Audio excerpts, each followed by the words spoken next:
En esta última parte de teoría vamos a ver algunas propiedades que tienen las funciones cóncavas y las funciones convexas. Entonces lo primero, bueno, algunas propiedades en general. Lo primero, la primera propiedad que tenemos es que las funciones lineales son cóncavas y convexas al mismo tiempo. Si pensamos en nuestras definiciones de concavidad y convexidad, veíamos que en ambas definiciones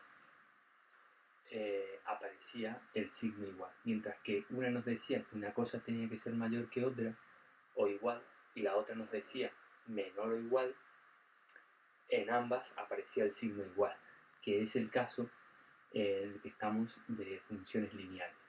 Entonces, una función lineal es tanto cóncava como convexa. La segunda propiedad que tenemos es que la combinación lineal con coeficientes positivos de funciones convexas es una nueva función convexa.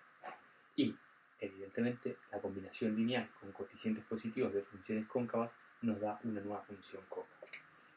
¿Esto qué significa? Significa que si tenemos una función g de x con x un vector de variables que es convexa, tenemos una función f de x con x también un vector de variables que es convexa o cóncava, vamos a hacer las dos.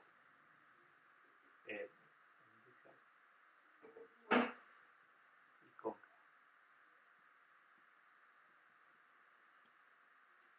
G de x que es cóncava y que es convexa y f de x que es convexa o g de x que es cóncava y f de x que es cóncava, podemos construir una nueva función h de x que va a ser a1 por f de x más a2 por g de x, donde si f de x y g de x son ambas convexas, h de x será también convexa. Y si f de x y g de x son ambas cóncavas, h de x será también cóncava, con la única limitación que a1 tiene que ser mayor que 0 y a2 tiene que ser también mayor que 0. Eso es lo que nos está diciendo la propiedad 2. La propiedad 3 nos dice que si f de x es una función convexa, entonces menos f de x es una función cóncava. Y si f de x es una función cóncava, menos f de x es una función convexa. Esto lo podemos ver muy rápidamente haciendo una gráfica. Si tenemos una función convexa, f de x, y ahora queremos graficar la función, vamos a suponer que esto fuera el valor 2, esto fuera el valor 1, y ahora queremos graficar 0, 1 y 2. Ahora queremos graficar menos f de x. ¿Sí? Entonces, decimos que cuando f, que en 0, f de x vale 2, luego menos f de x valdrá menos 2. ¿Verdad? 1, 2, menos 2. En 0 valdrá menos 2. En 1, f de x vale 1. Luego menos f de x valdrá menos 1. Y en 2, f de x vale de vuelta 2. Luego menos f de x valdrá menos 2. Y tendremos que la función menos f de x es esta. Esta es una función convexa, menos f de x es una función cóncava. Al revés, si f de x es una función cóncava, menos f de x será una función convexa. Bueno, nos basta con decir que esto es f de x, ¿no? Y si quisiéramos graficar menos f de x, tendríamos esto que sería menos f de x, que sería lo contrario. Por lo tanto, si teníamos una función cóncava, al graficar menos f de x, tenemos una función convexa. La propiedad 4.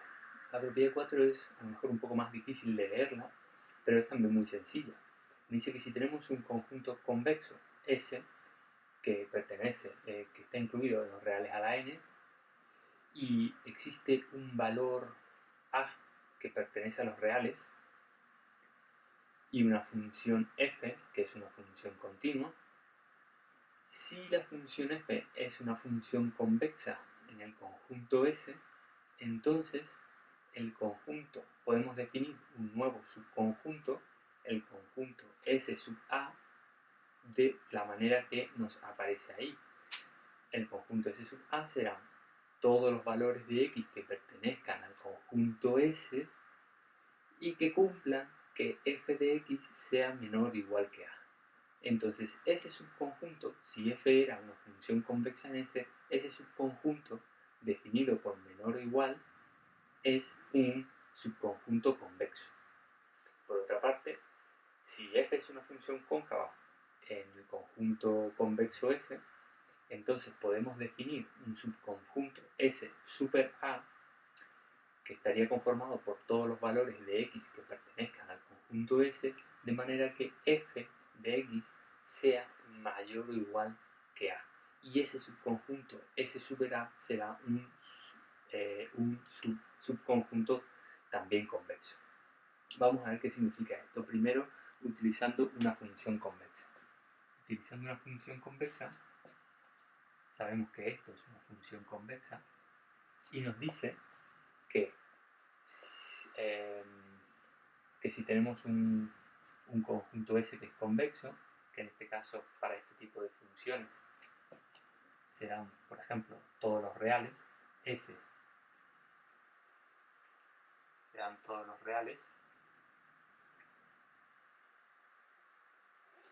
tenemos f de x, nos dice que podemos tomar un valor A, ¿cierto? Un valor A cualquiera, tomamos un valor A para limitar el valor de f de x, es decir, que vamos a tomar un valor A por aquí. Supongamos este valor A. ¿Y qué me dice la definición? Me dice que el subconjunto S sub A, es decir, el subconjunto de los reales, el subconjunto S sub A va a ser todos los valores de X, todos los valores de X que cumplan que la función es menor o igual al valor A. Es decir, que la función es igual al valor A en este punto y en este punto, y luego la función es menor al valor A en todos estos puntos. Y todos estos puntos corresponden a estos valores de X. ¿Sí? Entonces, para todos estos valores de X, la función vale menos que el valor A. Eso es lo que me está diciendo, menos o lo mismo en estos dos puntos. Con lo cual, me quedo que esto es S sub A. Es el subconjunto S sub A. Y fíjense que este subconjunto es un segmento cerrado, en este caso, y es un subconjunto convexo. El otro caso es el de tener una función cóncava. Cuando tenemos una función cóncava, dentro de ese conjunto S, que en este caso sigue siendo los reales, tenemos una función cóncava, tenemos que elegir también un valor A. Elegimos un valor A, por ejemplo, este valor A,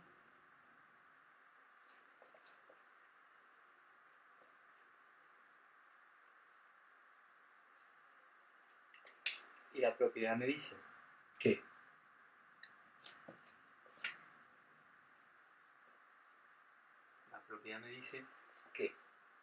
forman parte del subconjunto S super A todos los X que cumplan la condición de que la función vale más que el valor a.